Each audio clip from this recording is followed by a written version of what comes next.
down for a moment. I bet you didn't forget to get dressed this morning, did you? But I'll bet you looked. We learned to dress as children, and then it became a habit and a ritual, and we didn't have to think about it anymore.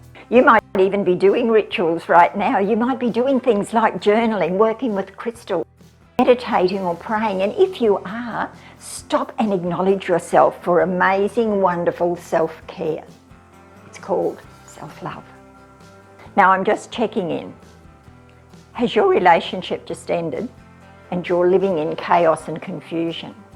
Have you lost someone and you're starting over and just don't know where to begin? Or is your life always in drama? It follows you around and you don't understand why. You know, challenges are just like a bus. There'll always be another one. So doesn't it make sense to be able to learn strategies to handle that? Rituals help me with clarity and significance. They give me peace and they give me my second wind of change. Hi, I'm Di Riddell from Your Voice Matters, Confidence Beyond 50 and cool author of Speak Out. In chapter 4 of my book, I talk about journaling. And I'm super excited to be able to share with you today my very favourite and most powerful, and that's gratitude journaling.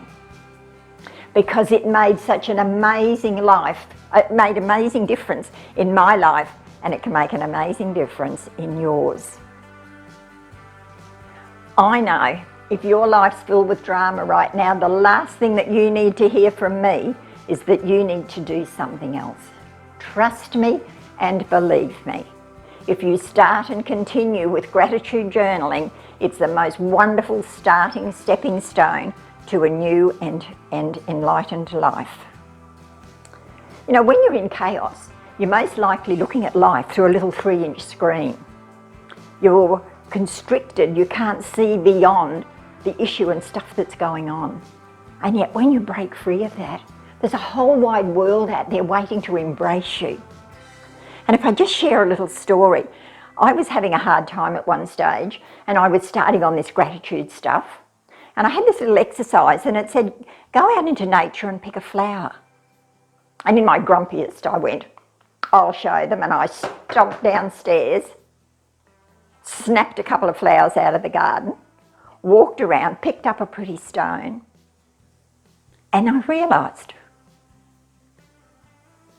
things were different. My mindset had shifted. By showing that gratitude of nature and taking a step out, I'd made a difference. That got me back to my gratitude journaling, and now I'll share with you how it works. So how do you think it works? I write 5 things down every night that I'm grateful for. And when I first started doing that, I couldn't even find something to be grateful for. That's how constricted my thoughts were. But I had lots to be grateful for. I had a safe bed, I had a roof over my head, I had food in the fridge, I had friends, I had money in the bank, and I couldn't see that. But once you start writing it, it's that connection between your head and your pen through your heart that makes the difference, and it makes you see things from a different perspective. How good is that?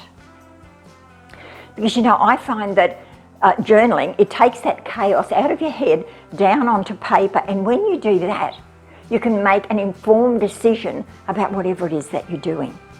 While that chaos is swirling in your head, you cannot make productive, informed decisions for yourself. So I get super excited sharing this because I know what a huge difference gratitude journaling made to my life. If you resonate with anything that I'm saying, then my book could be for you. It's a book that's a unique combination of storytelling, strategies and action steps. So trust me when I say that when you step into that and you look at the points that are there and you start to incorporate them in your life, you will see enormous changes begin to happen. This isn't the end of the story, this is the end of the video. And it's the beginning of you making changes in your life through the power of gratitude so that you can move on and become the best person that you can be.